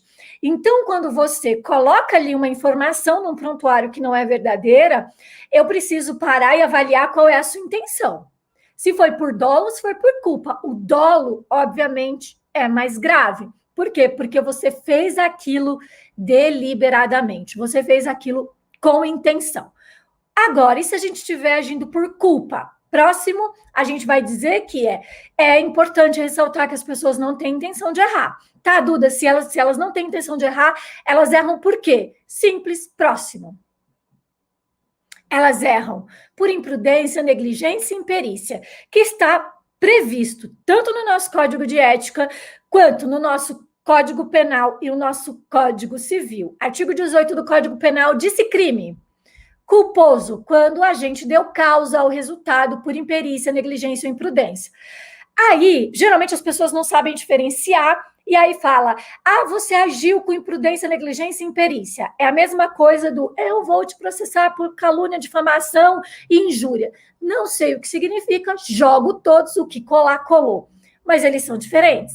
Imprudente é aquele profissional afoito. Ele age sem cautela, ele poderia usar de seus poderes inibitórios, mas ele não utilizou, ele quis fazer tudo muito rápido, não pensou, ele é imprudente. O negligente, em resumo, é o preguiçoso. Nome bonito para isso, inerte psíquico. Agiu com indiferença, não tomou as cautelas que foram exigidas dele, foi displicente. E o imprudente, ou imperito, desculpa, perito é aquele que, resumidamente, não sabe, mas ainda assim executa. Próximo. E como fica a questão das provas? É aí, gente, que a enfermagem tem o poder de afundar ou de retirar uma instituição do buraco processual, além dele mesmo passar por isso. Porque o Código de Defesa do Consumidor ele é muito claro. O paciente, ele é a parte vulnerável, ele é a parte fraca da história, ele é a parte hipossuficiente da história, então ele não tem que provar nada. O juiz sempre vai inverter o ônus da prova e dizer para a instituição, dizer para o profissional, bom, prove que você não falhou. E é aí que está o grande lance, como eu provo que a instituição não falhou, que o profissional não falhou, se o registro é falho. Se o registro não condiz com aquela realidade. Então, a gente vê que o registro de enfermagem ele tem um grande poder. E aí eu vi a Amália falando, né? Eu aplico um protocolo tal, e aí ele já me pergunta o que eu quero fazer com aquela escala, com aquele resultado. É óbvio, é claro. Eu não posso aplicar um protocolo e simplesmente só apliquei. Não registrei, não coloquei prescrição adequada e nem os profissionais registram aquilo, né? Qual é o resultado daquilo? Então, na verdade, a gente vai ter que provar e sem o registro é bem difícil. Próximo. E como fica a situação do funcionário que errou? Bom, a gente já sabe que no administrativo ele responde, provada a sua culpa, no ético ele responde, provada a sua culpa, no direito penal ele responde, provada a sua culpa, mas no direito civil quem responde primeiro é o hospital. O hospital respondeu e teve que indenizar. Como que fica a situação do profissional? Bom, o Leonardo DiCaprio é o que me resta? Não. Coloquei aqui porque ele escreveu, lá ele participou de um filme chamado O Regresso. E é o nome da ação, ouçam bem, é o nome da ação que o hospital pode entrar, que tem direito de entrar contra o profissional que errou para cobrar dele tudo o que gastou para indenizar o doente. Então, o hospital ele vai responder civilmente? Primeiro, vai. Mas, provada a minha culpa depois, ele pode cobrar de mim tudo que ele gastou? Sim. E se for uma pensão mensal vitalícia? Também. Ok? Então, é um direito dele. Próximo.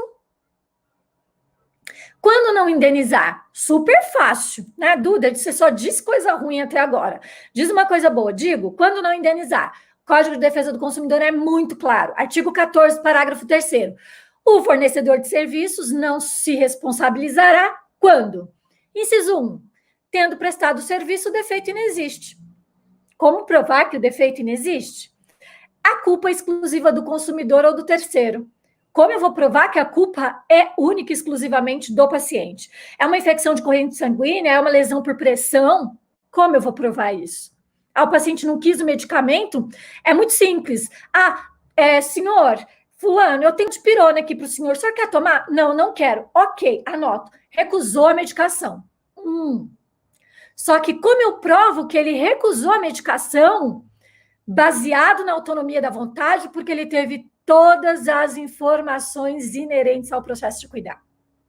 Essa medicação é para dor, se o senhor não tomar agora, quando o senhor sentir dor, eu terei que administrar, só que o senhor vai ficar com dor todo esse tempo, ou seja, eu tenho que fornecer todas as informações para ele, registrar as informações que eu forneci para ele, para que ele possa ter recusado, mas ele exerceu sua autonomia com base em todas as informações possíveis. Próximo.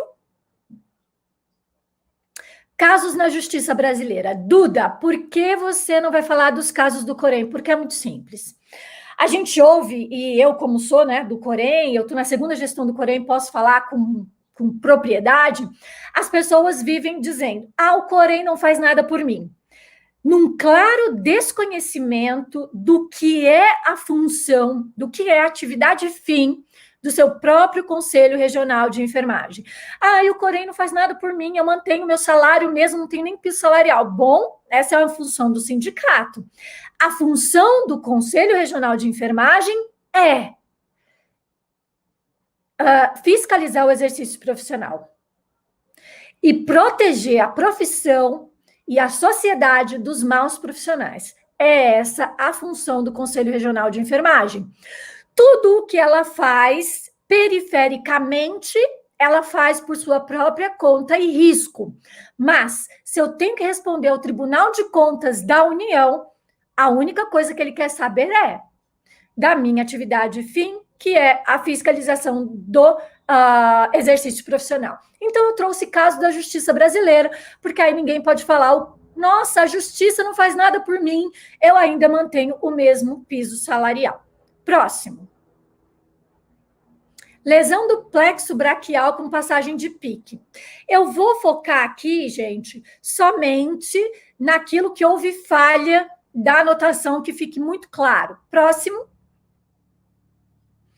Inserção do catéter venoso central por veia periférica que acabou lesando o plexo braquial. Pode passar. Mais um.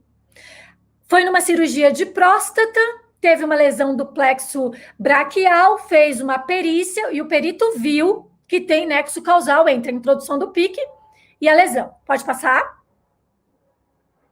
E embora a lesão do plexo braquial seja descrita na literatura, pode passar mais um. No caso do prontuário do paciente, nada se relatou a respeito.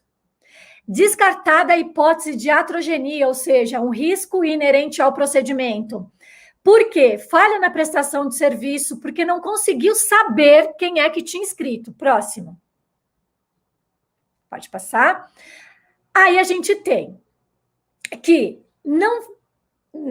Ele coloca aqui, que a literatura sugere que o acesso venoso fosse feito em outro lugar, e nesse caso, na verdade, não foi feito. Essa defeituosa prestação de serviço logrou mostrar presença de informações discrepantes no relatório anestésico e de enfermagem, a ponto de não saber quem foi que passou o pique. Não deu para saber quem foi que insertou o pique no paciente. Isso não pode ser um prontuário sério. Próximo. Aí teve danos morais, teve que indenizar, obviamente. Não só pela anotação, mas a anotação, o registro, mostrou que o serviço é falho, percebe? A falta do registro mostrou que o serviço é falho. Ô, Duda, e se não tivesse sido bom, se não está registrado, foi. Próximo. Queda. Pode passar. Aqui a gente tem responsabilidade civil, erro médico, vamos corrigir isso aí, não é erro médico, é erro relacionado à assistência à saúde. E dentro do erro relacionado à assistência à saúde existe o erro do médico, o erro do enfermeiro, o erro do técnico, o erro do fisioterapeuta, ok? Esse é um termo que é utilizado errado. Falha do corpo de enfermagem por quem responde um nosocômio que não demonstrou ter agido com correção. Próximo. Pode passar. Responsabilidade do corpo de enfermagem durante... O paciente caiu durante um banho que lhe foi prescrito. A paciente tinha um único membro. Um único membro. E a cadeira de rodas não era aquela que poderia ser molhada. Então, olha, a cadeira de rodas não pode ser molhada, enfim, a paciente só tinha uma perna, põe ela no banho e sai de lá. E o banho estava prescrito. Prescrito por quem? E quem foi executar a prescrição, executou como? O que estava prescrito? Estava só encaminhar ao banho no leito? Ou estava encaminhar ao banho no leito, em cadeira higiênica e não deixar a paciente sozinha durante o banho? Então, foi falha essa prescrição da enfermagem, foi falha o registro. Próximo. Entretanto, não há nenhum registro da queda da paciente durante o banho. Nenhum registro. Próximo. Infecção de corrente sanguínea. Pode passar. Mais um. Infecção hospitalar do qual foi vítima fatal. Olha o absurdo. Próximo. Pode passar. Infecção, antes. Infecção por Staphylococcus aureus. Próximo. O quadro se inverteu no dia da alta, com presença de pequena secreção purulenta no curativo oclusivo da região. Como assim no dia da alta?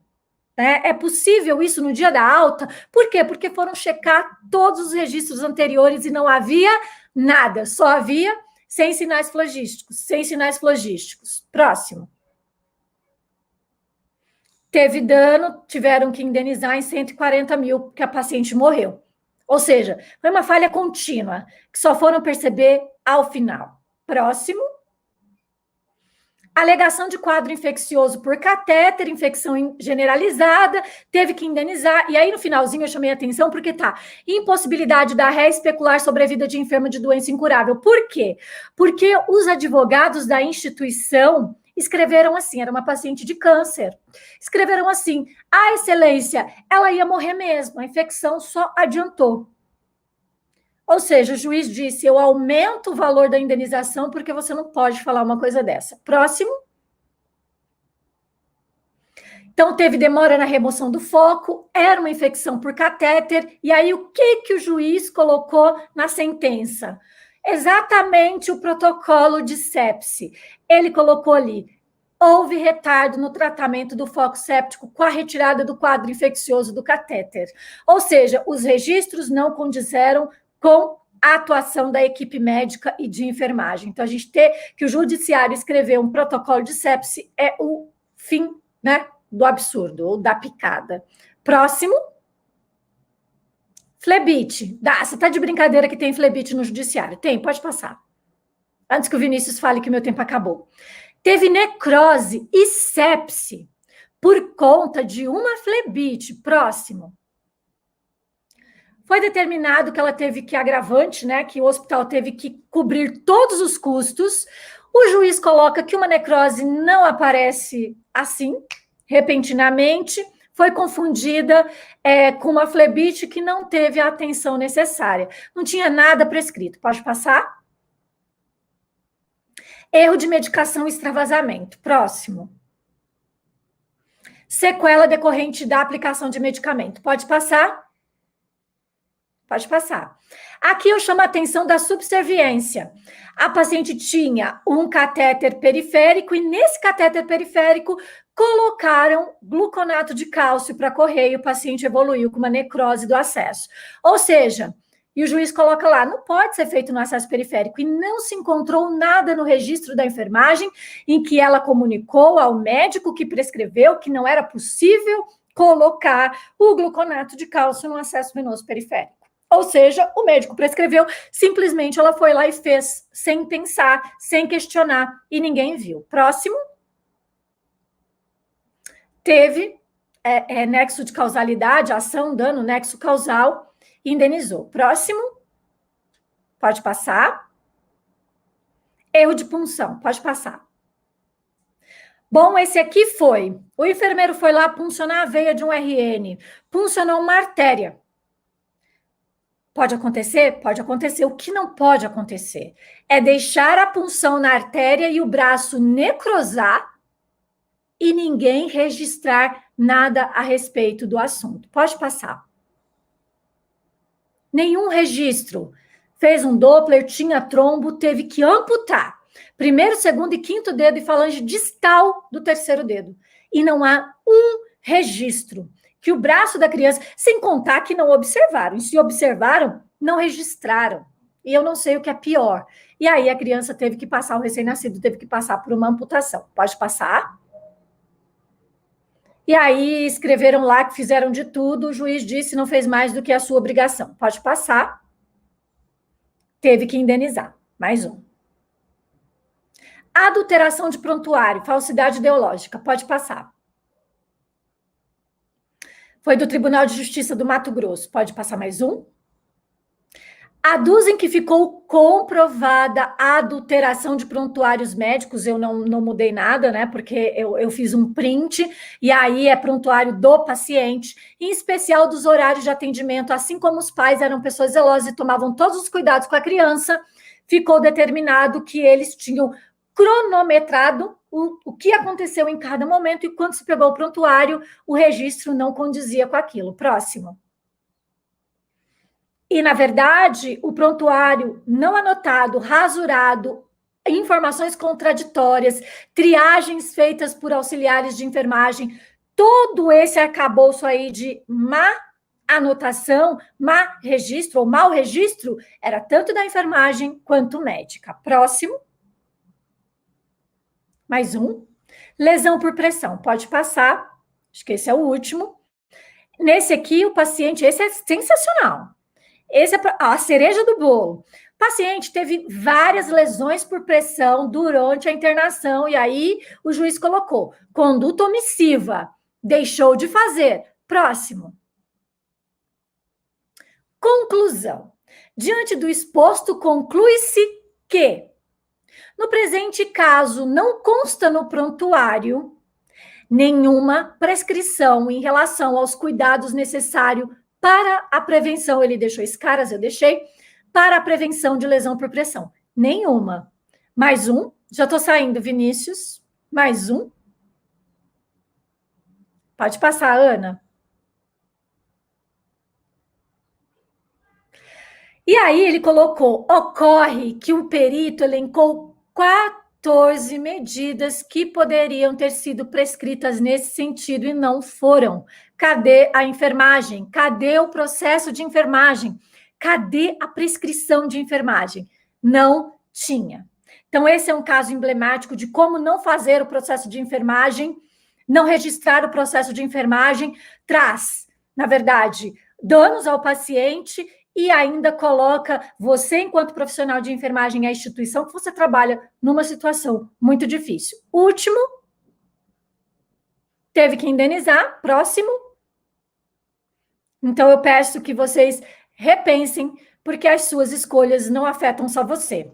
Afeta o seu empregador, que precisa ter que precisa ser uma instituição viável do ponto de vista financeiro, e também afeta você e afeta o paciente. Então, eu acho que isso precisa ser extremamente repensado. Muito obrigada pela atenção, eu espero ter cumprido o tempo exatamente. Muito bem, professora Eduarda, como também tivemos na aula da professora Amália, muitos elogios, e principalmente ressaltando a importância do que é discutir as responsabilidades éticas e legais, jurídicas do processo de enfermagem. Eu gostaria de convidar a professora agora, a doutora Juliana de Lima Lopes, professora doutora e pós-doutora pela Unifesp. Ela é professora adjunta da Escola Paulista de Enfermagem da Unifesp e está como vice-coordenadora do programa de pós-graduação em enfermagem desta mesma escola. É bolsista de produtividade em CNPq nível 2, líder do grupo de estudos, pesquisa e assistência, sistematização dos centros de enfermagem da Unifesp, e também do grupo de pesquisa em simulação em saúde, e também faz parte como membro fundadora da REP. A professora vai fazer uma pergunta sobre o tema aqui discutido. Muito obrigado pela presença, professora Juliana. Professor Vinícius, obrigada pela apresentação. Professora Eduarda, gostaria de agradecer pela excelente explanação da sua aula. Tenho certeza que, a partir de agora, todos vão ficar muito mais atentos nos seus registros, seja anotação, prescrição e evolução. A professora Fátima, ela mostrou na aula anterior dela o prontuário eletrônico do HCPA. E a gente sabe que a tecnologia veio para ficar e cada vez mais as instituições estão implementando o prontuário eletrônico nas suas instituições, nos seus hospitais. O que eu tenho ouvido frequentemente, e aí eu gostaria de fazer essa pergunta para você, qual é a legalidade dos registros, sejam eles evoluções, anotações de enfermagem, intervenções, naqueles prontuários eletrônicos que não possuem a certificação digital das assinaturas dos seus profissionais. Então, às vezes, os registros estão impecáveis, entretanto, eu gostaria de saber, naqueles hospitais que não possuem a certificação digital das assinaturas dos seus profissionais. Ju, excelente pergunta, e eu queria dizer uma coisa, gente, isso ainda está muito controverso, ainda está muito discutido. Só para vocês terem uma ideia, o COFEN lançou uma resolução, que é a resolução 429 de 2012, que trata sobre isso, que trata sobre o prontuário eletrônico e a necessidade de uma assinatura, né, com uma certificação digital. Só que a gente sabe que o prontuário chegou, a demanda é muita e que isso não acontece na maioria das instituições, numa boa parte delas. É importante ressaltar que cabe ao empregador fornecer a assinatura digital. Eu posso pedir para que os meus funcionários tenham essa certificação? Também posso pedir, mas também do ponto de vista trabalhista, essa é uma discussão, se eu faço com que o profissional tenha a sua certificação digital ou se é a instituição que tenha que fornecer essa certificação digital. A discussão é tão grande que a gente ainda, como não tem em todos os prontuários isso demandado, o que a gente tem hoje em dia? Que você entrar com a sua assinatura ou com a sua senha, login e senha, ela dá uma validade para aquilo, como quem que se você mesmo tivesse feito aquilo, ok? A probabilidade de você ter rasura, de você ter adulteração do prontuário, ela é menor, e aí a sua assinatura ali seria o seu login e senha, principalmente, que sai lá, né? Só vai sair o seu nome se o login e senha for seu. É o que acontece na maioria das instituições, né? Que a gente vê na maioria das instituições. Não tem chegado para a gente ainda demanda jurídica a respeito desse assunto e nem também demanda ética a respeito desse assunto.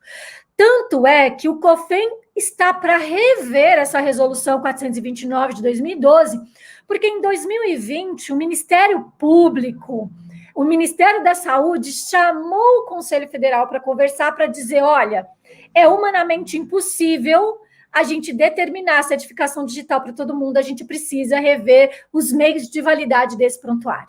Então, não é algo que a gente possa ainda bater, né, o martelo e dizer, olha, só é válido com certificação digital. Por hora, o login, com lá o seu login e senha, ele tem sido a ferramenta, né, que a maioria dos hospitais usam. Duda, posso escanear, fazer minha assinatura, escanear e colocar? Não, porque qualquer pessoa pode fazer isso. E aí é que está o grande lance. Não empreste o seu login e senha para ninguém, porque atualmente é a única coisa que você tem, na maioria dos serviços, para dizer que foi você mesmo que registrou aquilo. Depois você não pode dizer, eu emprestei para a Juliana e ela fez isso. Primeiro que você pode, inclusive, responder por conta disso. E a Juliana, obviamente, responder por falsidade ideológica, porque não foi ela, anotou em nome de outra pessoa. Então, esse é um assunto ainda que vai se estender aí a discussão. Eu não sei como é que é lá no Hospital Geral de Clínicas, né, que a Fátima trouxe, então seria até interessante ela nos dizer.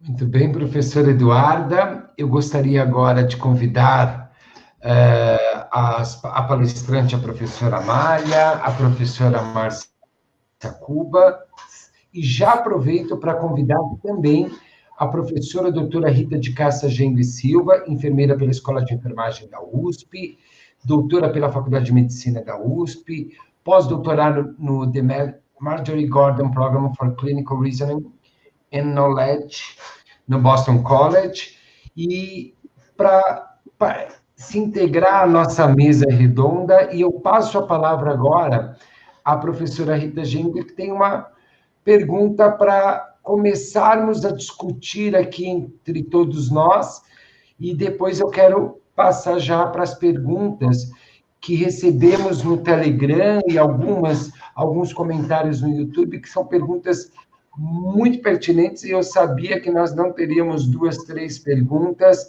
e na realidade aqui eu estou tentando fazer um compilado, porque temos muitas perguntas, tanto para a professora Fátima, quanto para a professora Eduardo, como para todos os debatedores que aqui estão. Professora Rita Gengo, com a palavra. Boa tarde a todos. Gostaria de agradecer ao Vinícius, professor Vinícius, pela apresentação. Também gostaria de agradecer à professora Fátima e à professora Eduarda pelas apresentações que foram brilhantes e instigantes também. E às professoras Juliana e Márcia, que me antecederam nas perguntas nesta sessão. Eu fico pensando, né, que a professora Fátima trouxe para a gente, assim, um exemplo de uma ferramenta que está aí para ajudar, e como ela mesma disse, ferramenta sozinha não faz muita coisa, né? Precisa do capital humano para dar recheio e qualidade para essa ferramenta, e depois vem a professora Eduarda falando de tantos aspectos importantes e que já faz algum tempo que eu não estou na prática clínica, mas tendo acompanhado os estágios e coisas assim, a gente vê que os problemas continuam, né? As pessoas, os profissionais têm, não sei, talvez dificuldade, falta de tempo de registrar adequadamente, e me parece que eles sabem das consequências, talvez não tenham tanta clareza de tudo que pode acontecer, mas sabem que alguma coisa lá na frente pode acontecer. Mas eu fico imaginando assim, por que será que ainda as pessoas, esses profissionais, não fazem uma documentação de qualidade, né? Quais são as barreiras que vocês acham que ainda estão aí, que nós, como enfermeiros clínicos, pesquisadores, precisamos olhar e tentar superar, né? O que será que está acontecendo ainda que nos impede de ter registros de qualidade? Gostaria de passar, então, primeiramente, gostaria de fazer uma roda, né, de conversa desta pergunta da professora Rita Gengo. Eu vou pedir só para que os membros que aqui estão tentem responder de uma forma sucinta. Como é que a gente assegura os registros de qualidade do processo? Professora Fátima, qual a sua opinião? Como é que a gente pode assegurar um registro de qualidade? Então, é uma tarefa árdua e interminável, né? Primeira coisa. Ela é árdua porque começa com um processo educativo que começa na formação profissional. E eu percebo que ainda nós não temos o processo de enfermagem compreendido por todos os docentes de enfermagem na sua real essência. Muitos colegas ainda pensam que o processo de enfermagem é uma das disciplinas do curso, quando, como disse a Márcia uma vez, ele não é só transversal, ele é longitudinal, né? Então, não importa qual é a disciplina que eu ministre, seja ela da linha da mulher, do adulto, da criança, eu tenho que estar trazendo esse ensino na lógica do processo de enfermagem, onde todo paciente ele vai ter que ter uma avaliação inicial, vai ter que ter um diagnóstico, um plano de cuidado, a implementação deste e a avaliação do que aconteceu. E tudo é consequência disto, né? Os indicadores de qualidade assistencial é consequência disto, né? Os processos judiciais são consequência disto, ou não, né? E aí, como garantir essa qualidade que precisaria começar na formação e não começa, né? Então, a primeira é multifatorial. Então, a primeira lacuna é essa. A segunda lacuna é o trabalho nas instituições. A grande maioria dos gestores ainda não tem a compreensão da legalidade e da necessidade do registro de enfermagem como ele precisa ser. E aí começa pelo quantitativo de pessoal, que muitas vezes não é adequado, pelas ferramentas disponíveis, que muitas vezes também não são adequadas. Mas eu diria que a grande responsabilidade não é dos gestores, mas sim dos enfermeiros. Porque eu trabalho em um cenário que tem todas as melhores condições. E se a gente não tiver monitoramento da qualidade do registro que nós temos, a gente tem registro não de qualidade. Porque faz parte do humano essa necessidade de ter feedbacks, tanto das coisas boas, quanto das coisas não tão boas.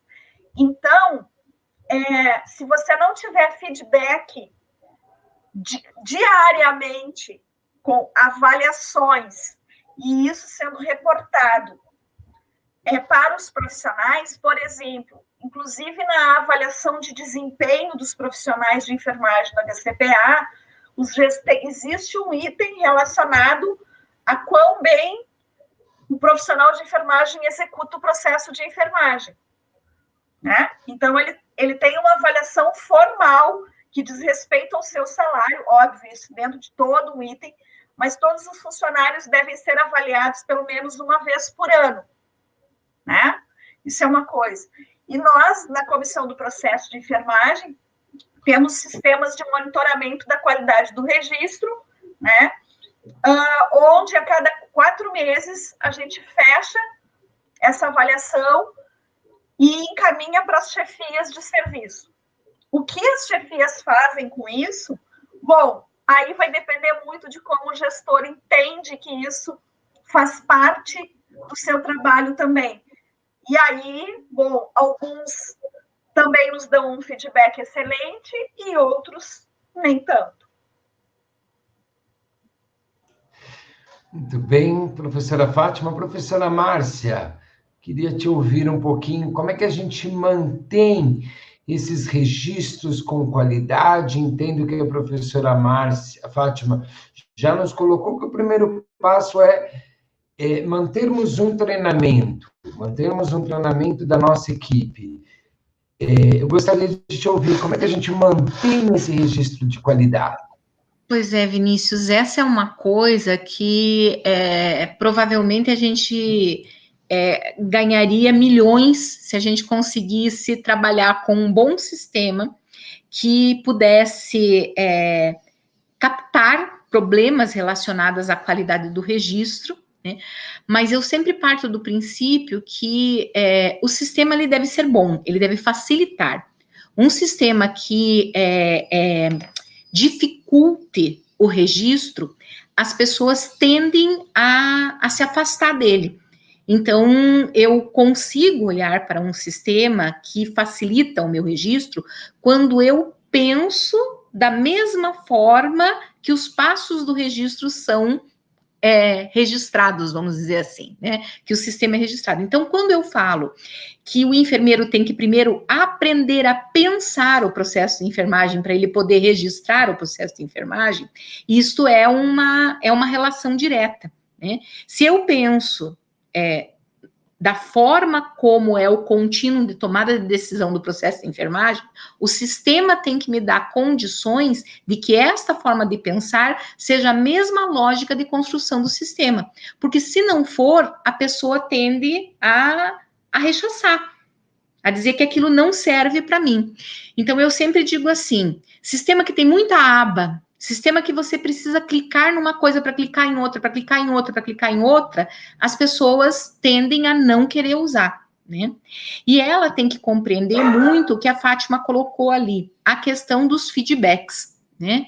Eu tenho que compreender o que a minha, o meu registro está sendo utilizado, né, como ele está sendo utilizado e de que forma que ele está sendo analisado e avaliado, né? A professora Eduarda pode dizer assim, tá, mas isso é uma coisa óbvia, né? Por ter uma questão legal, você tem que registrar. Se fosse tão óbvio assim, todo mundo registrava, né?